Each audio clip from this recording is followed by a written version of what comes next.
So first of all, the first thing we have to do is to go to the current GTR2 installation folder. And this is to check that your player file in the game is set up right to catch the data from Motek. So I am using this folder GTR24H 2012, and then you go into the user data folder, and here you'll have a log folder for offline games and log folder for dedicated, and folders for your profiles, and these will have your profile name from GTR2. Inside the player folder you're using, if you scroll down, you'll find a file that's, if you don't have file extensions on this, it will be just called your player name. If you have your file extensions, it will be playername.plr. And this we need to open with Notepad. Inside the PLR file, we have to look for a certain line or certain lines that concern data acquisition and Motek. And this is it. You can see it starts with a line data acquisition version. This is not to be messed with.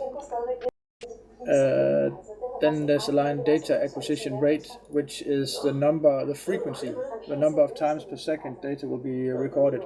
And this is normally set to 10. You can set this higher for most of the GTR2 data, but data from Springs won't work if you set it higher. Then there's data acquisition in race. If you are running a 24-hour race, I would strongly recommend that you, before race, change this to 0. But right now I have it on because we race only 2-hour races. This will sum up and record data during all race sessions, so that you will have 24 hours of race data, and that will take up quite a large amount of memory.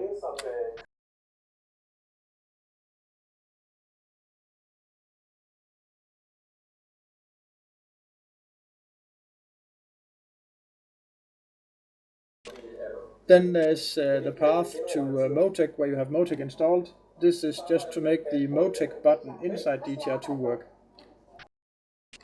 Then there's the acquisition file. This is a file that interprets the data that's happening to the car and writes it down into a file in your Motek log folder. This is generally not to be messed with, but you can change this to make it record less data if you want smaller files, or you know exactly what kind of data you want. Then there's the all-important Motek log folder, and this has the path to where you want your data saved. As you can see here, I'm using a Dropbox folder because on our team we share data. So if I use a Dropbox folder here, everyone else who I've shared this Dropbox folder will have my data too, and vice versa. So this is a smart thing to do when you're on a team and share this folder, because then everyone can see each other's data and analyze each other's data. Then there's the Motek minimum recording time. This is the minimum time you need to be on track and record data for it to be written to the disk. So 120 seconds. We just upped this yesterday because a lap on Le Mans is at least 3 minutes. And if you want not only laps with bogus data and nothing in it, you could set this up to perhaps even 300 or 500 seconds, depending on how much data you want before you actually get a data file. And then there's this one. This is important one. Record the Motek multiple logs. This has to be 1, because otherwise, every time you start recording data again, your data will be rewritten, and you won't have old data. So these are lines that you have to take notice in the PLR file. Did everyone get this? Any questions? Nope. Brilliant about using Dropbox. Great idea. Yes, and you can use this even more, but we'll come to that later. And now, if all this is set up, you only need to save the PLR file and close the Notepad window. And then we will move over to the actual Motek and start looking at data. We just need to set up here. And there we have it. So if you open Motek now, then you will see in front of you the loading screen. Actually, I have already loaded a project, but if you do not load a project, you will start on the load project screen, which is this screen. Sorry, am I the only one not seeing the Motek screen? I see it clearly. It should be there now. Alright, TeamViewer broke then apparently. Never mind. Okay. But if when you start up now, you have a Motek screen right now that says the name of the program and then options to create and open existing projects, and then there's a recent list of recent projects. And what you have to do now is open an existing project and find the folder, the data that I sent you, Frank. Yeah, okay. With the Motek project inside it, there's a project mtcprj file that you have to open inside the GTR2 Analysis folder. And this will give you all the workbooks and worksheets. And most likely you will start on worksheet 1. This is a drop down in the top left corner that says driving analysis. That's the first worksheet. And then there are 5 worksheets in this project with a lot of fans with different data showing. So what I wanted to say was, if you want to share these Motek projects, you can also save these Motek projects in a Dropbox folder so that you have a shared project. That way, if anyone makes a new workbook or a new tab inside Motek, everyone else will have that the next time they open Motek. So that's a nice way of sharing different views and making sure that everyone has the same Motek setup. So now it's time to open up a log file, and in the top right or top left corner of Motek we have the open log file icon, the little yellow folder with the plus sign on it. When you open this, you will have a file tree on your left to select the folder where you save your Motek data. And when you select a folder, you will have a list of Motek files inside that folder on the right side of the screen. And here you can select different tabs that you want to see about this data. Normally there's the venue and the driver name and total laps, date time recorded, but you can also right click the top bar and select other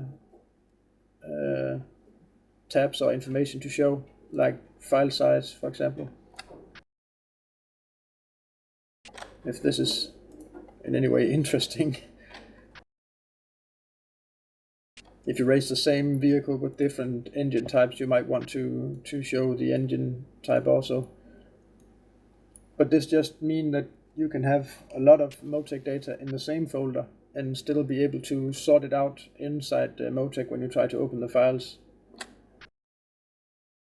So if you try to, if you locate the folder you have in your PLR file, the log data folder, if you have been driving in GTR2, there will be data files inside this folder now. Does everyone have data? No, we have no, and we are following your video next. Okay. And this this, then you just double click the data files you want to open, and you can open multiple data files. Let's just try and open all the data files I have here right now.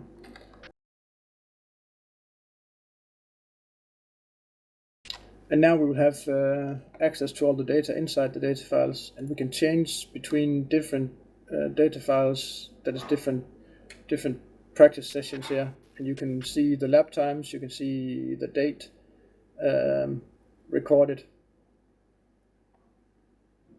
over here, and then you can select laps from different practice sessions, different practice runs, to compare data between these, so that if you have a fast lap, you can compare data from other stints or other practice runs.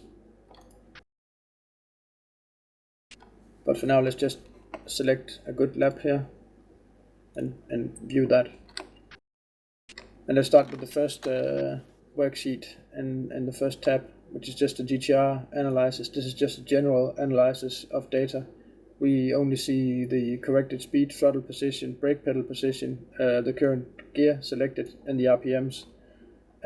This is only just useful to see perhaps what your top speed was and what RPMs you were doing.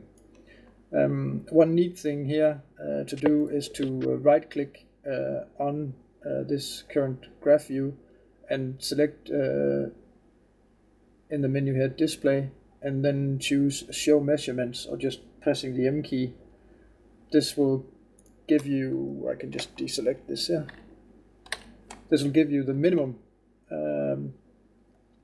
recorded data for this type of data, maximum and an average. So this says my average speed on this lap was 249.2 kilometers per hour. My maximum speed was 344.7.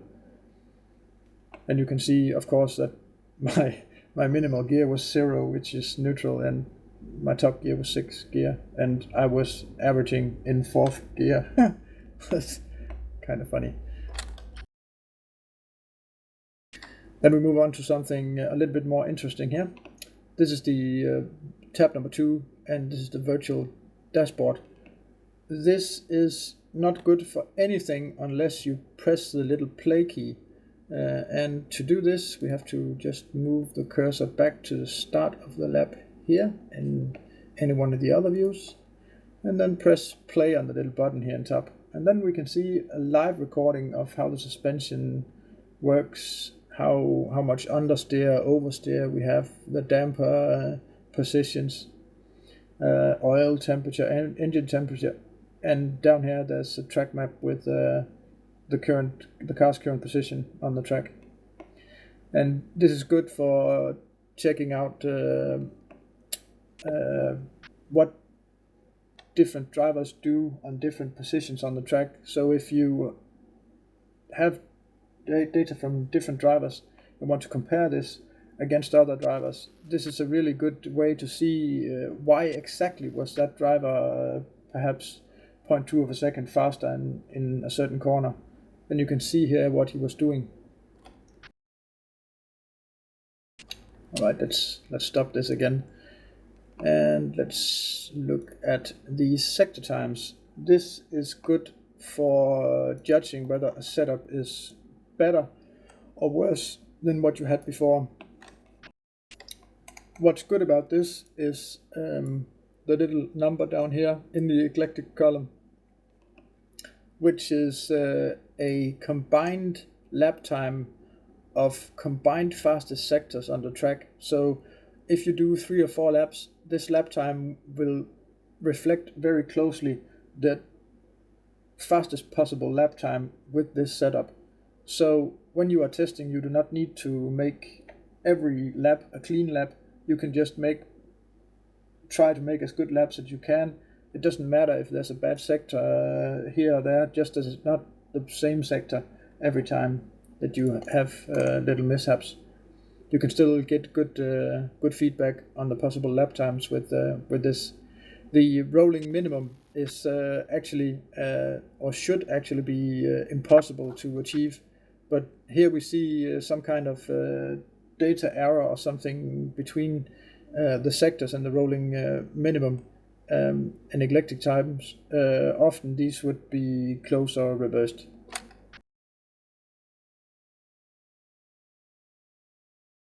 As you can see, the eclectic takes all the best sector times and combines those. The rolling minimum takes sector times, combining at least, I think it's 3 in a row, all the way down. That is, one sector can be slower than the other, but you have to have best sector times in connected sectors. So what it says is I drove a 321 and the fastest possible lap was a 320. So I was 3 seconds slower than what could actually have been done if I was a super driver, and about a second and a half slower than what I should expect to actually be the fastest possible time to drive.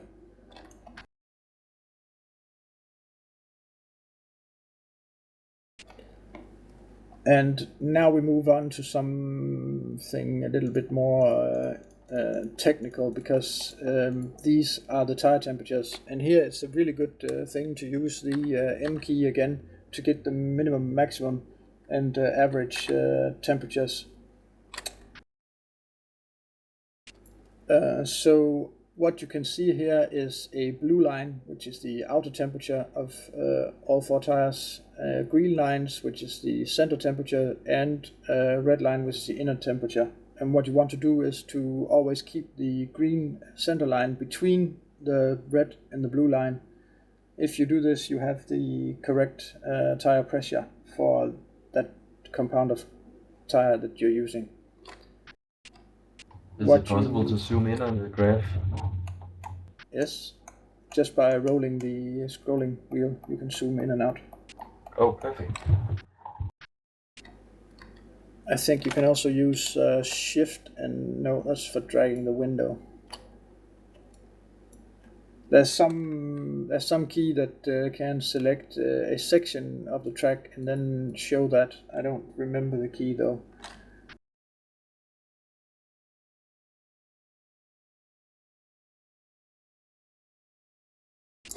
And if you want to check out if your camber angles are right, you can look at the average temperatures of the tire and see what the difference is between the inner and outer temperature.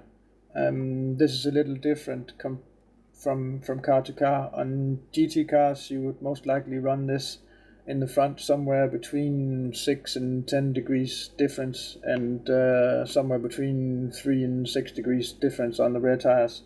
But in LMP cars, the tires are much wider, so you will run with a much lower difference. So we have only 5 degrees difference on the front tires, and I think only 3 degrees difference on the rear tires.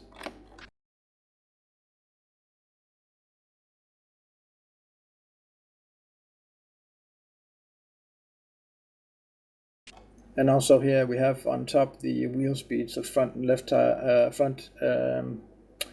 left and front right tires. This is mostly here because I like to check whether braking is heating up the tires evenly. When you have the descending speed in the top compared with the brake pedal position graph on the bottom, you can clearly see when the car is braking. We can try and zoom in here on a section where the car is braking, and you can see that the tire is getting heated up a little bit, but not enough to say that that it's really changing anything major. Usually tires that rise in heat too much when braking are usually underinflated tires, so you have to put more pressure in the tires.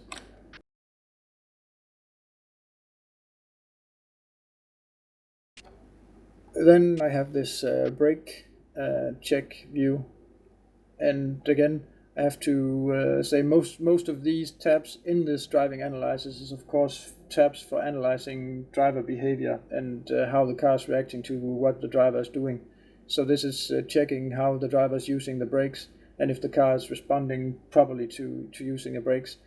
We can see here we have the front left and right wheel speeds, the rear left and right wheel speeds, compared with the throttle and brake pedal positions and longitudinal g-forces, that is force forward and backward in the car. You can see here that during this braking, the car was actually skipping a little bit on the rear wheels. This could be either going across a curb while braking, which it is in this instance in the first chicane on the Mulsanne straight, where the inside wheels go over the curb on the inside. So this is the curbs on the inside of the track causing this jitter in the rear wheel speed. So it's not really a lockup of the rear wheels, but you can see if we can find somewhere locking up the front. This is a braking for the Mulsanne corner, and you can see that the right front tire is actually locking up a bit here. It's not following the front left tire, and the curve is not at all smooth like it should be. So this could indicate either brake balance too much forward or too high brake pressure. I think in this instance it's a little bit too high brake pressure. And then there's the standard weather view here with just the ambient temperature, check temperature, and temperature of the engine's water and oil temperature. There's not much to say here, otherwise that other than you have to look at the engine, try to get the oil temperature to run at around 90 degrees, 90 to 100 degrees on most engines to have them run optimal. But you can see this in the engine file of that vehicle, what kind of temperature you should be aiming for.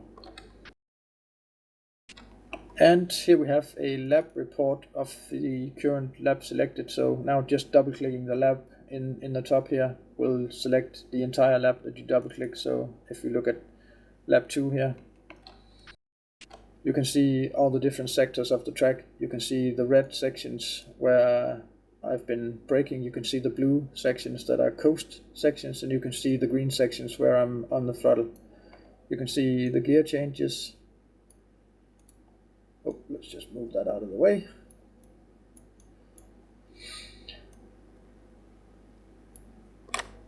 And what do we have more here? We have the speed and RPMs that the car was doing when I started here when I started to brake. And there's some of them that shows when you start to decelerate or when you start to accelerate. There are certain options for setting up this view. If you right click it and set options, you can set the channels to react on different kinds of data. You can actually set them to react on even change color on even very small changes of the brake pedal or throttle position. Then you can set it to add labels at different kinds of intervals, like gear changes. Yes, this is sector minimums and maximums for the corrected speed, so that's when it shows the speed on the map. There's not really anything to do but to play with these views. This is especially useful if you take data from another lap and compare the two laps. You can see now we have two laps side by side, and you can see there are clearly differences. On one lap I brake a lot later, a lot harder, and then roll more than on the other lap, the outside lap. So you can compare here what kind of actions the driver has been doing at different points of the track.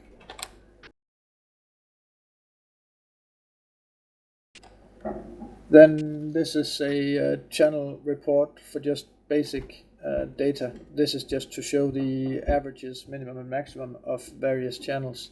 This is set up right now to just show corrected speed, engine RPM, throttle position, brake pedal position. This is just to see how much throttle did I use on different laps. And as we can see out here, lap number 1 in this data set was the fastest lap. Here we go.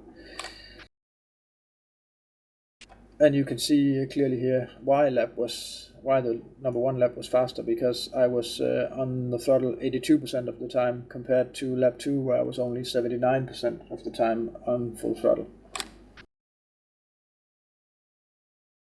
So clearly here we see that perhaps the setup had nothing to do with the lap number 2 being slower, because I was just a little bit worse driver on lap number 2 than I was on lap number 1. So this is just a view that can be used to check out whether the laps was driven similarly. So you can check out whether a setup is faster just because the driver did something wrong, or it was actually a better setup. These are just G's. Most of the times this is just bragging data. It doesn't really show anything useful. Bragging about this would be pushing the M key and looking at the minimum and maximum. You can see here in one corner I've been pulling 4.3 Gs, which is quite a lot. It's actually not really useful for anything, because you can have corners where you pull low Gs and still be faster than the same corner when you pull high G. It just depends on how much you're jittering the steering wheel and how smooth you're driving. Generally, the laps with the lowest Gs and the least steering input would be the fastest, actually. And this is just to have a simple, this last slide, or tab number 10, is just to have a simple way of getting the averages for the different tire temperatures.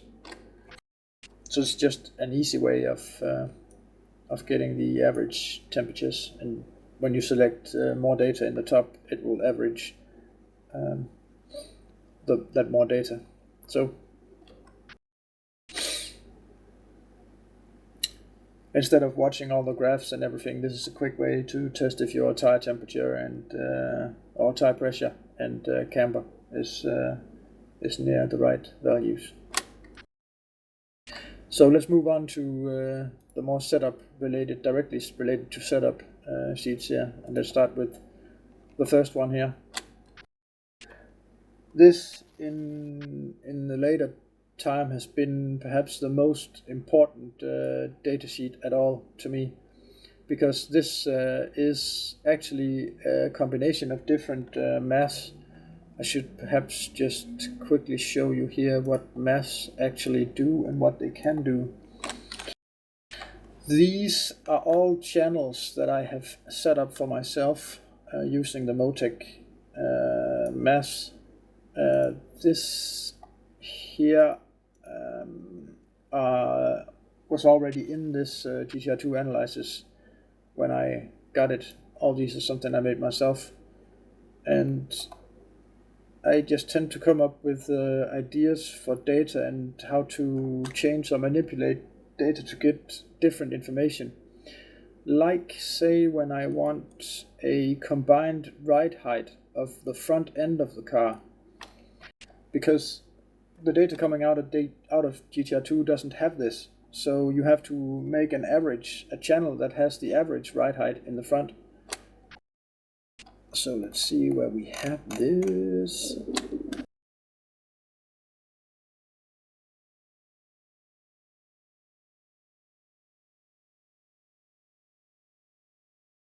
Oh, there's a lot of data in here.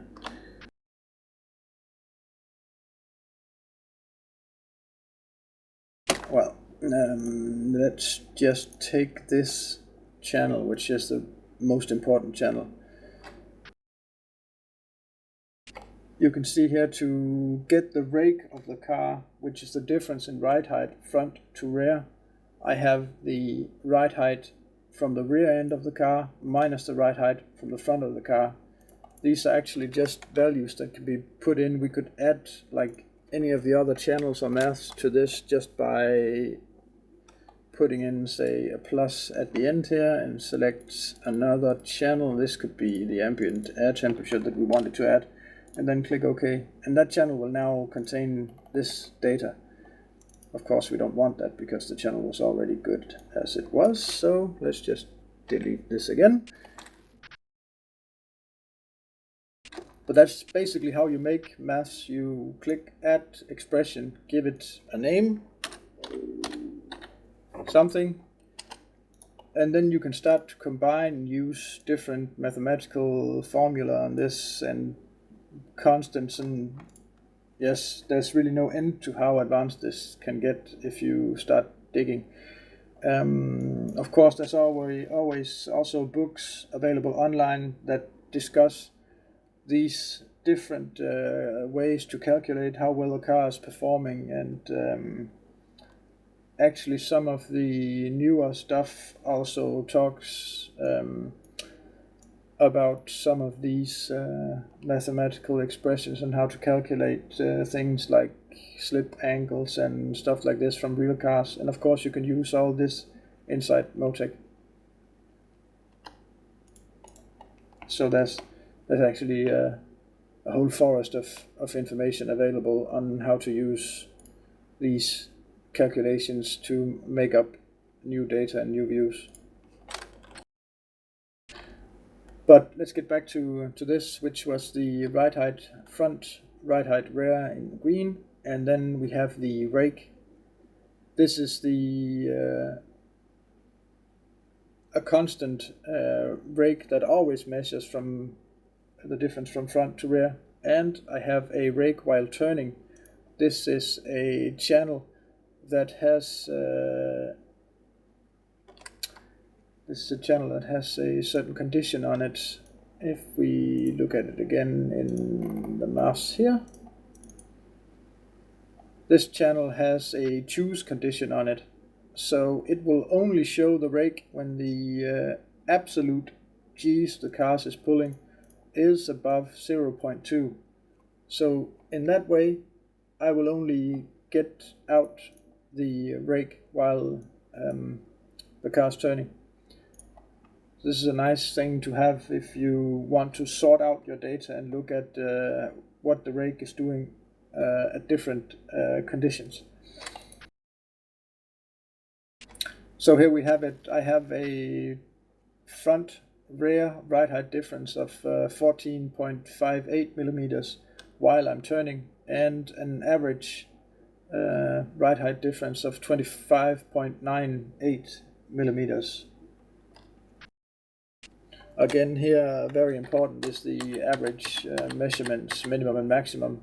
Of course, minimum ride height will tell you if this end of the car is bottoming out, so that's also important to have, because you generally don't want that over longer periods. I think this is just at some break-in points to some of the faster corners that the car's front end is touching the track.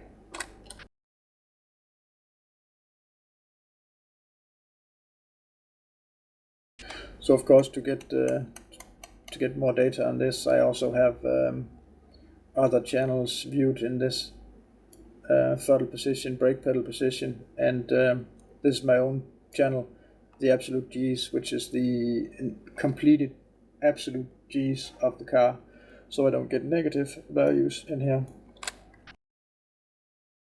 This is also set up with the Motek maths. I have absolute G's here, which is just the mathematical absolute of the G-force lateral channel.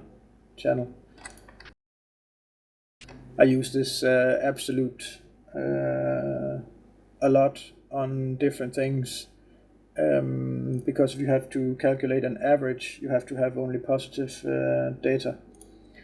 So that's why I make these challenges. Here is a traction circle. This is just longitudinal and latitudinal G's measured at different points of the track, and you can see a forest of points in the middle here, and you can see the maximum G's. This is actually mostly useful when comparing large amounts from several laps against each other. So you can compare how well a certain setup has done on average compared to other setups. if you get a tight little forest of dots on the lap compared to this current lap, of course means that the setup you are driving right now is a little bit better and has a little bit more grip.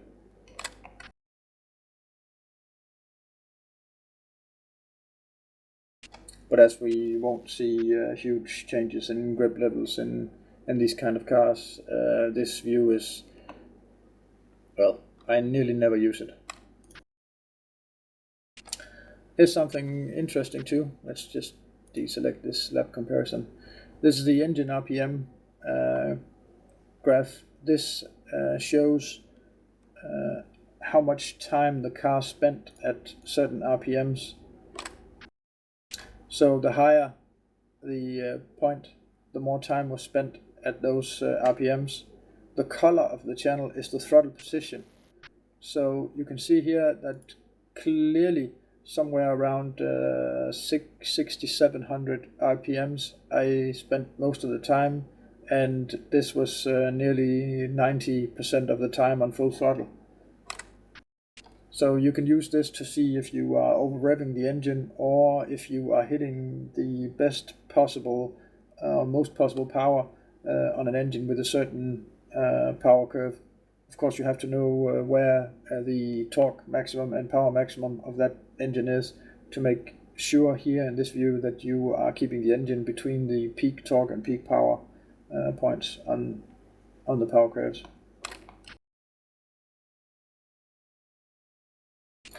This is again a gear scatter that records a point every 1/10 of a second, what gear you have and what RPMs you're doing. This is most useful to see if someone has been going down gears too fast or going up gears before you should, or changing at short shifting and changing at lower revs. If you have nice tight rows like here, this is a driver that's changing gears very consistently, and he's either on the throttle or off the throttle and not rolling as much. You can see here between the 3rd and 4th gear I'm actually rolling a lot around, because in the middle here we have a lot of loose points that are not connected to these lines, which would be the maximum power and peak RPM at that speed for this car. So this is either auto clutch interfering or me not using the full throttle or full brake. And here we have something a little bit more fun. This will be very useful to balance out the car. This is the Oversteer Graphs, and this can help you tell if the car is either oversteering or understeering, because the car has a gyro sensor that can actually sense if the car is going sideways. So combine this with some calculations on the steering angle, and you get this oversteer understeer degrees graph. The graph going over the center line or over 0 is oversteer, and the graph going underneath the center line or sub-0 is understeer. So you can see here I have a quite nicely balanced car that is sometimes oversteering a bit and sometimes understeering a bit.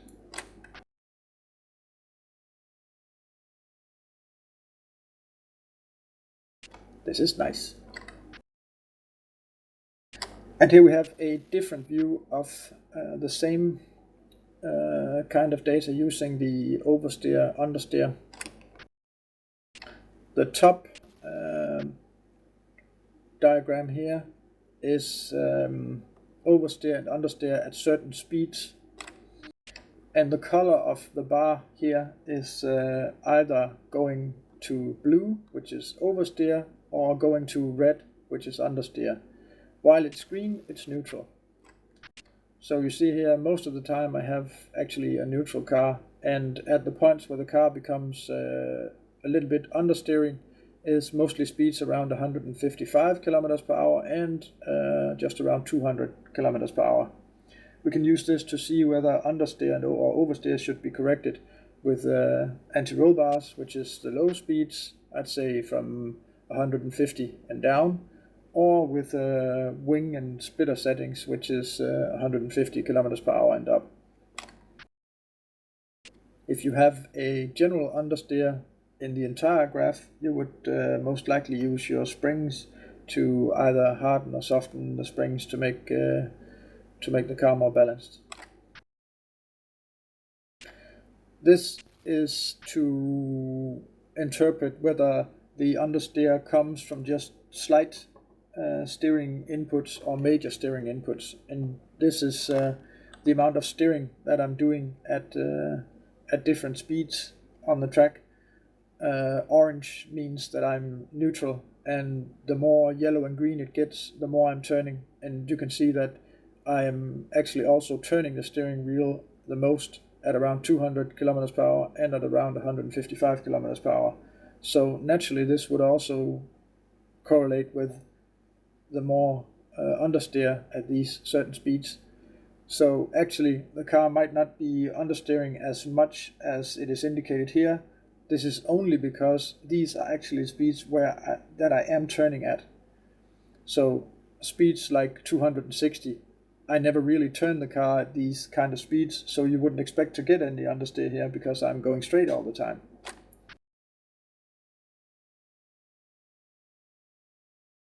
And the lower graph here reads out amounts of G's at certain speeds, and you can see most of the times this is side-to-side G's to see whether the car is actually turning hard or not so hard. And again, you can see that I'm pulling the most G's at around 200 and 155 kilometers per hour. So again, it's natural to see that there would be more understeer at these speeds because I'm both turning the wheel and the car is experiencing a lot of sideways G's at those speeds. So these graphs are good for balancing out the car at different speeds and knowing whether you should use springs, anti-roll bars, or wings and splitter to balance out the car. And here is a small track view where you can see the amount of understeer at a certain point on the track. The more blue it gets, the more understeer. Or sorry, the more blue it gets, the more oversteer. The more red or orange it gets, the more understeer I have. So mostly understeer. A few points here at the S's is a little bit of oversteer, but mostly a slight bit of understeer. So what your aim would be would always to have this in the green colors.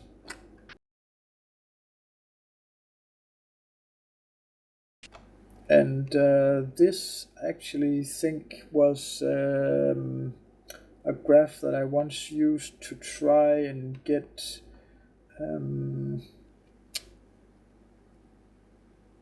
to know something about the slip angles of the cars, but I don't think I've actually really used this anymore. Perhaps this should be deleted out of the project.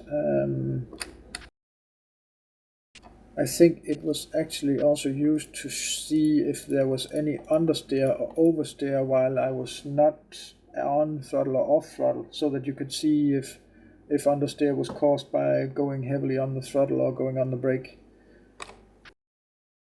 But as you can see, all the data is really centered in one or the other end, so it's not really that useful. And this is these are the fuel graphs. I'll widen that one out so you can see it clearly. The lower graph here is the fuel level in the tank and the fuel used per lap, which was 5.724 liters per lap.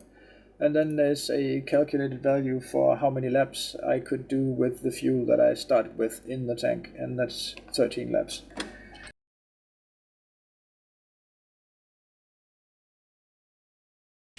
Here is some general wheel slip. This is both to see if the car is slipping on the rear wheels while going on the gas, or car is slipping on any of the wheels while braking. So this is just general rotation of the wheels and variations or deviations from any of the other wheels on the car. You can see here I had, if we go here, I had a huge lockup on nearly all wheels.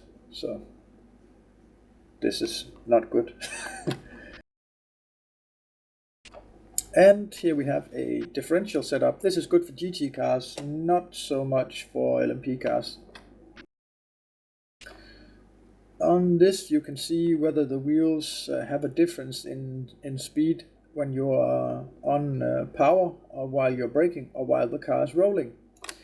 And as you can see here, most of my wheel speed difference is actually around when the car is rolling, when I'm not braking as much and when I'm not on the throttle. And you can see that the difference in wheel speed on the rear wheels shows up when I start to turn the steering wheel. So this would be natural, and if I had a lot of wheel speed difference while I was braking, I would be inclined to turn my coast on the differential up. If I had a lot of wheel speed difference while I was on the gas, I would be inclined to turn my power up on the differential.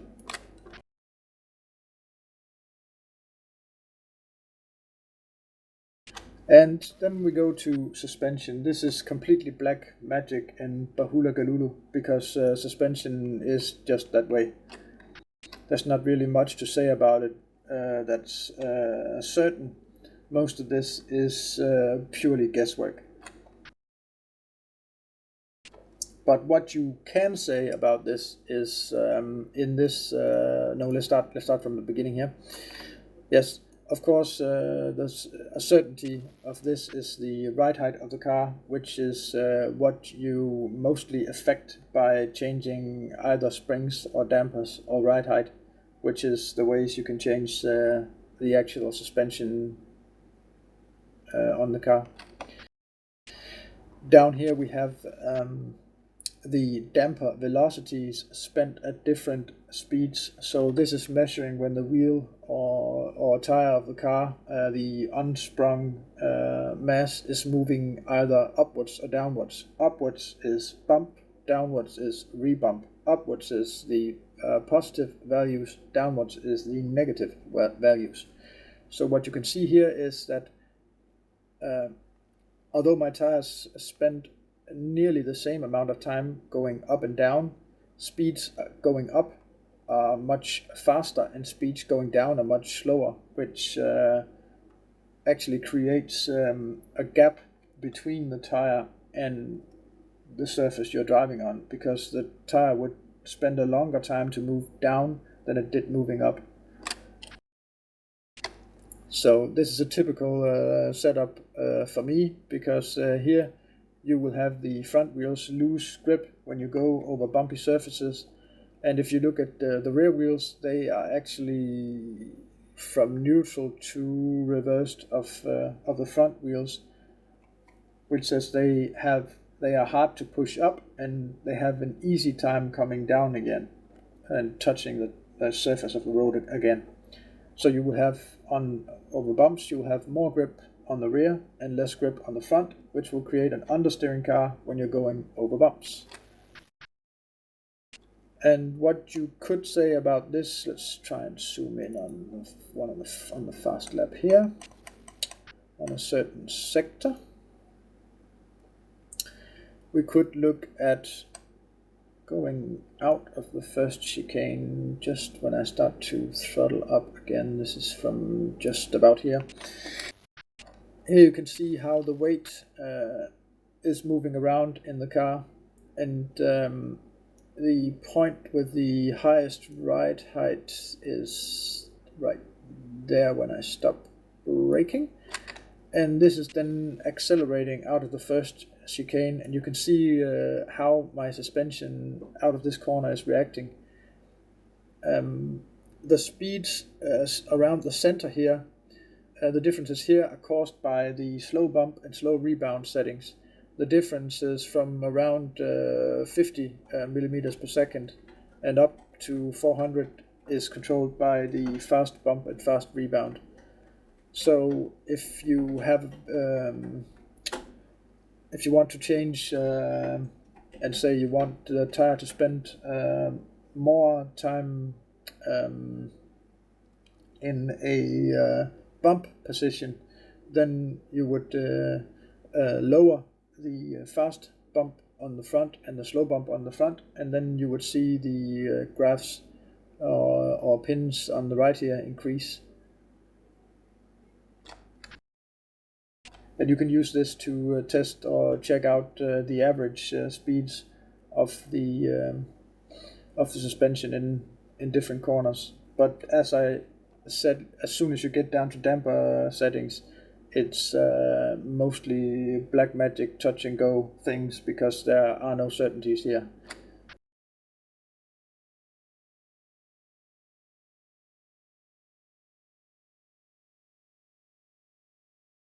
Or perhaps perhaps I should say that there is one general rule, and that is that the softer suspension you get and the less dampening you use, the more grip the car will have.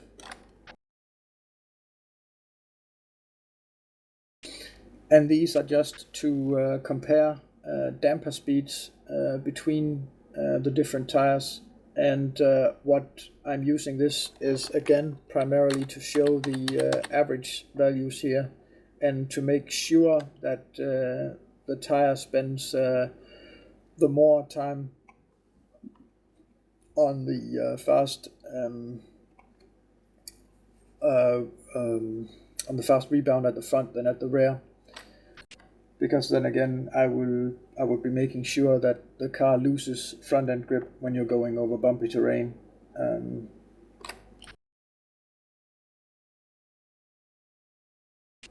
Yes. Let's move on to the damper velocity. This is good for comparing the balance of the car again, spring wise.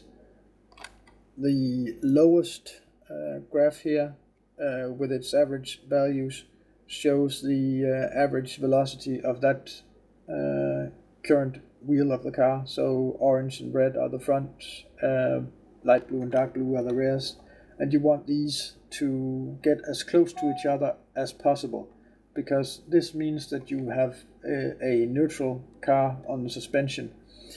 But again, if you are running a car that doesn't have a 50-50 weight balance, you may want to change these a bit. So if you have more weight on the rear, you would usually accept larger damper velocities in the rear, and if you have more weight on the front, you would usually accept more damper velocity in the front.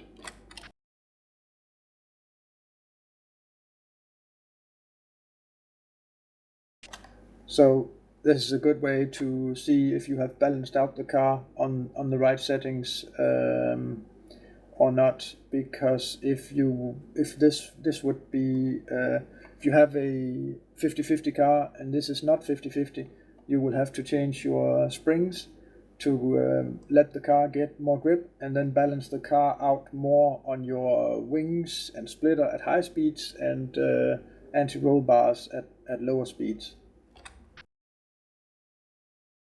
So this gives a reading of whether you've overcompensated for balance of the car with springs or not.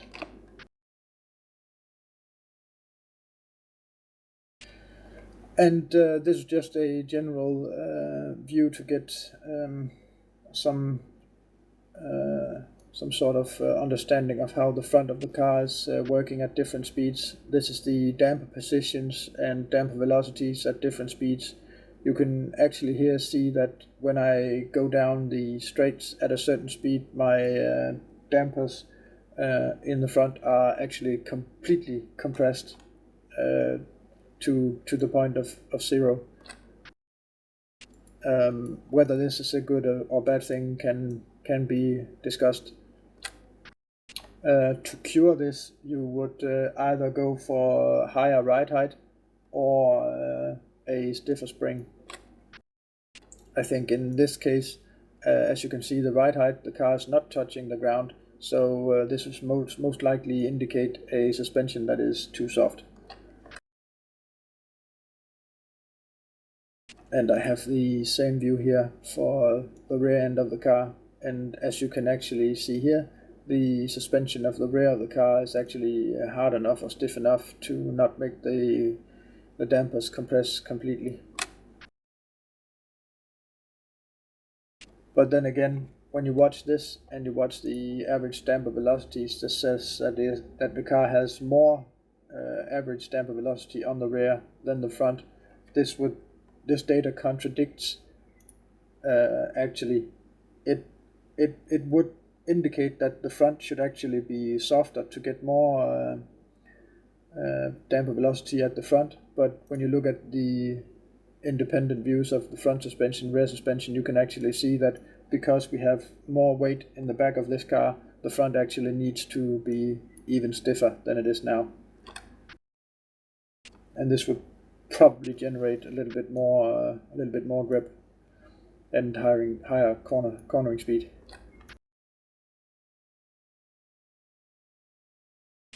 And this is the view of the four pillar graphs here combined on top of each other.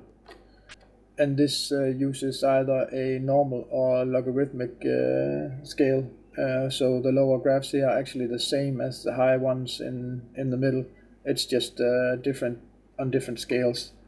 So to flatten out the graph and get a more clear view, this lower graphs down here use a logarithmic scale, and the one in the middle just uses the pure one-to-one data scale.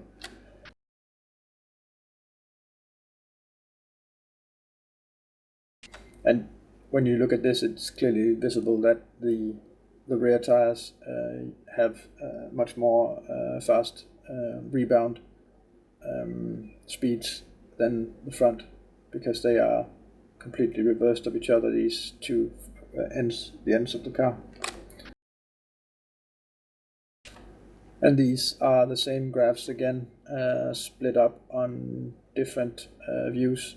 Again, the normal pure one-to-one data scale and using a logarithmic scale. And here we have actually separated or set up a filter to filter the slow bump areas, slow bump, slow rebound, from the fast bump and fast rebound,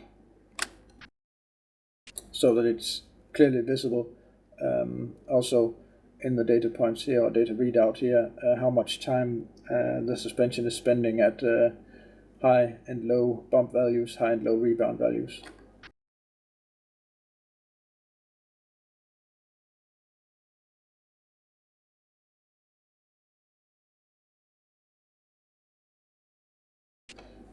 And this view here is just to tell you something about the efficiency of the dampers, whether the dampers are good at making the tire follow the movements or ride height of the car, or whether they are not. So if you have a car with no dampening, these graphs would have huge variations in them, and if you have a car with stiff dampers, they would be very small, like this, because this is an LMP car, and the springs are generally stiff, and the damping is generally also quite stiff.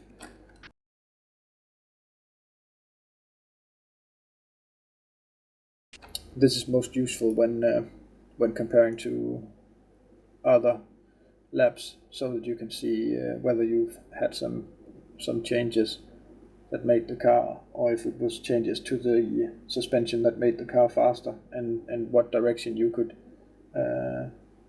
go at, and perhaps even get more grip and better lap times.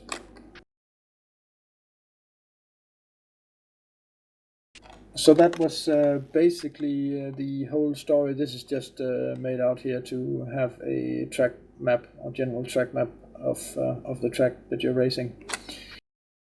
Let's also take that, because the track maps generated by by Motek is not always the best, and sometimes you have to change these track maps. And to do this, you click on this green track editor icon in the top.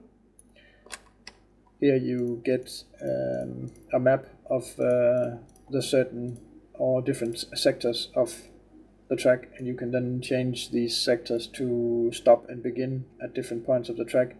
You can set them to be straights down here, section types, or you can set them to be corners like here.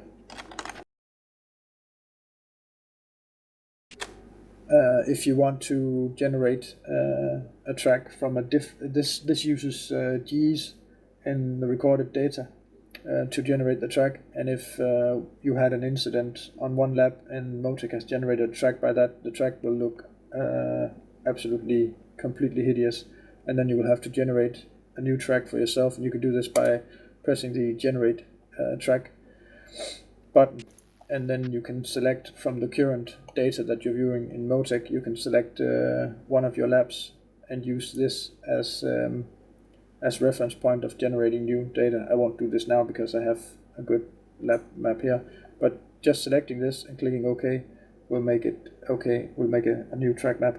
And then if you're using tracks with bridges or crossovers like Suzuka, you would have to change down here to a crossover circuit. So just remember, Suzuka will probably look like crap when you're opening up Motek the first time. Then you have to change the track type to crossover track and generate a new track.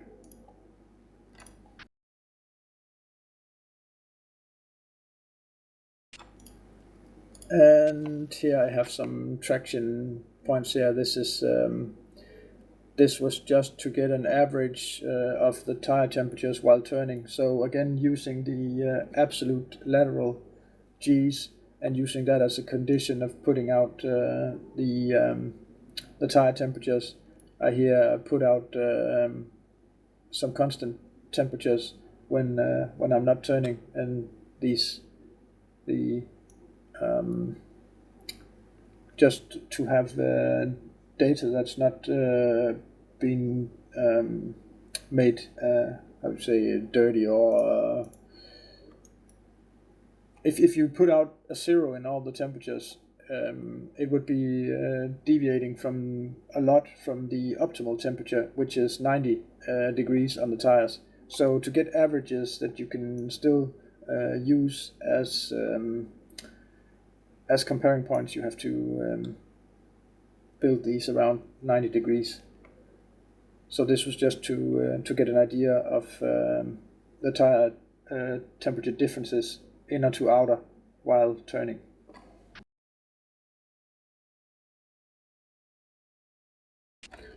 And then there's these slip angles, which I am not completely finished with this yet, but obviously slip angles is the amount of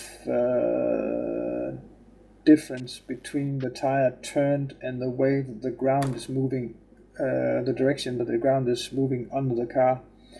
And of course there is a maximum amount that you want to achieve. So you want the car to react at a certain point when you are turning the tires or the car's turning around the corner, because the cars have an optimal slip angle, which is the slip angle at which they generate the maximum grip. But I am not finished with these calculations, and they're not good enough yet to be reliable. So this is just a testing view for now. And in the end here, let's just go over how you would make new workbooks and new tabs of your new worksheets. You can always click the top here and select new worksheet and give it a name, which would be so. In here you can now add different kinds of graphs and listings of data. I can only just encourage you to play with these and see what you can get out of them. The normal time distance graph is just used to show, we can add a group to that, and in that group let's put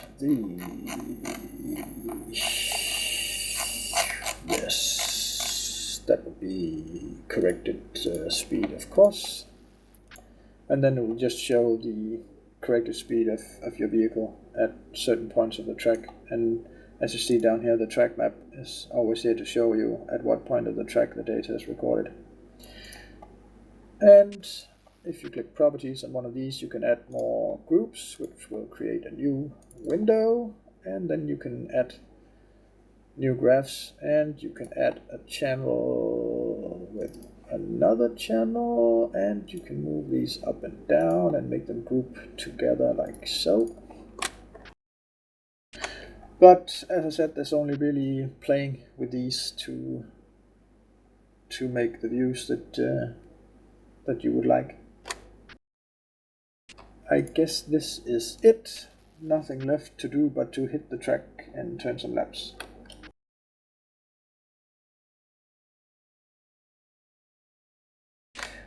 Any questions? Fantastic. And that was not a question. Very interesting. Thank you. Yes, I hope everyone can get something out of this. I know this and understanding Motek was definitely an icebreaker for me to get into to sim racing. If you do not know how to read the reactions of the car when you're doing certain things, it becomes almost impossible to make really good setups. That was the high end for me for this season, to be able to get the car to actually perform as it could. Yes. Also here we should perhaps look at some of the Dtr2 files that can be helpful when trying to understand why a car is faster and why you have to set up a car a certain way.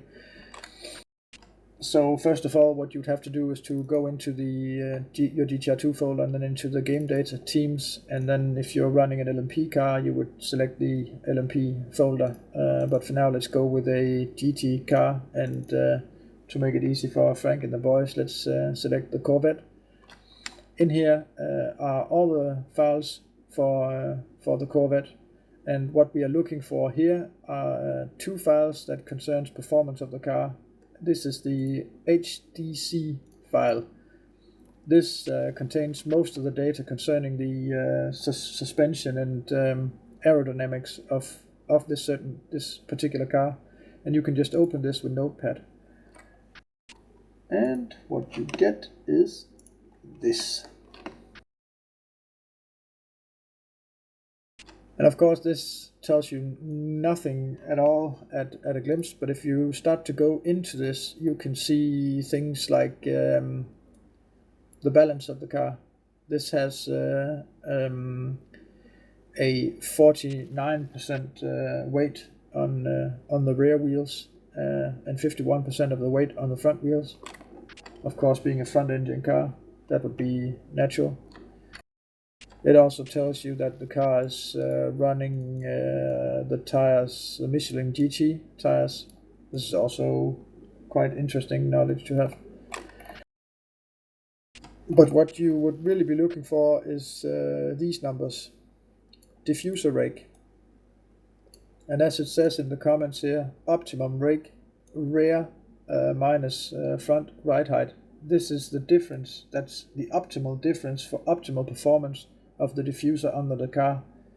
So you have to have a difference of 0.5 centimeters or 0.005 meters to have the optimal downforce in this particular car. And this is particularly important on fast tracks because the diffuser generates grip with absolutely no drag cost, so there's no wind resistance on this downforce. That's why it's very important to achieve maximum diffuser downforce, so you don't have to rely on your wings and splitter to generate downforce. This also tells you things like the drag resistance of the body of the car and various other interesting numbers.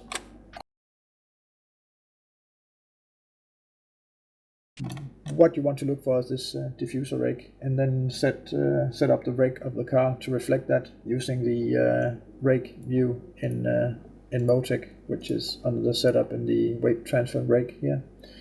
And on this particular car, you would want the rake turning to read just under these 5 millimeters.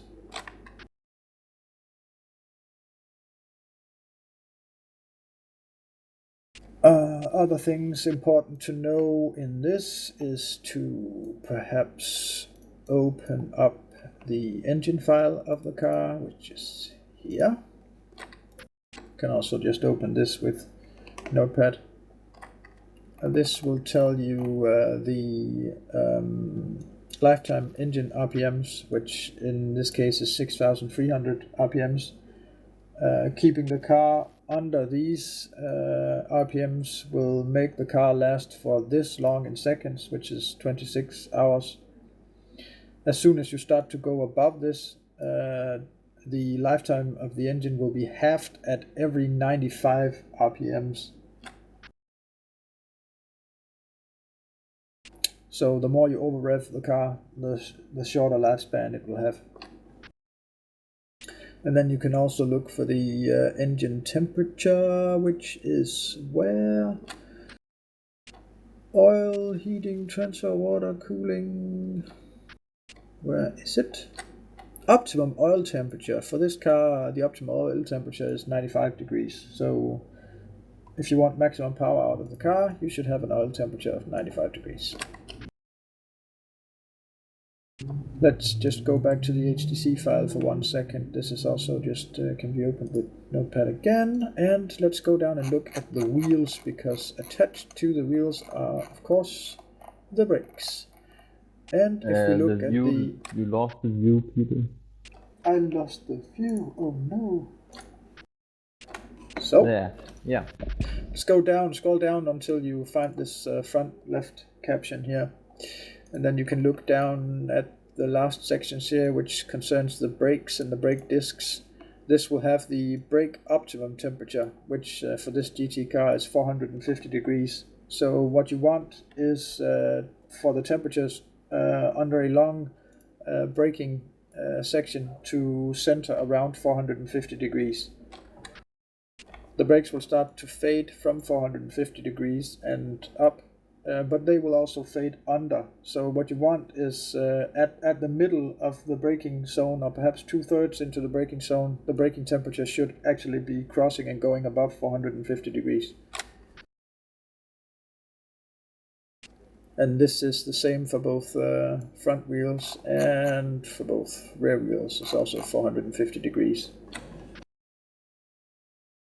And these numbers, these lines here, they're called the same for all cars. So to find out braking temperatures and engine temperatures and all this for all cars, you find this the same way.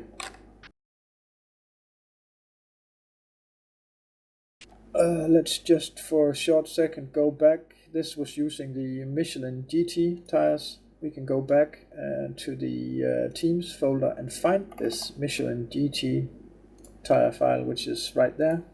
You can then again just open this with Notepad. And I'll just have to show you this again. Yes, like so. The upper data here is the slip curves and the amount of grip at different degrees of slip. This is the lateral side-to-side grip. This is braking grip and acceleration grip. So the tire generates different amounts of grip, whether it's sliding side-to-side or forwards or backwards. And here comes the different compounds of the tire, where you can see that the optimal pressure base here is 90 kph, which is the point at which the tire would be flat against the ground with no weight on it. And there are certain things like the spring base of the tire, which if you compare to other tires will tell you whether the tire walls of this tire are hard or soft. Of course, softer tires will be more wobbly and make the car not react quite as fast to steering inputs. And there is also in here the temperatures. Now, the first temperature in here, the 90.0, this is the optimal temperature for this tire. And the second temperature here is the temperature at which the tire will start when you start the car or when new tires are put on in the pits. So 90 degrees is the best temperature for this tire, and 20 degrees is the temperature at which the tires would be put on the car.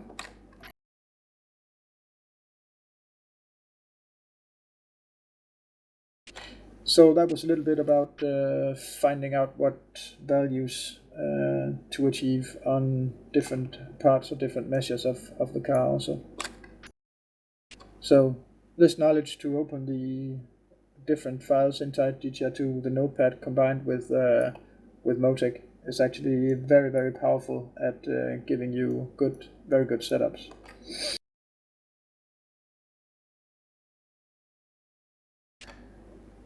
If there are no questions, I will end this for now.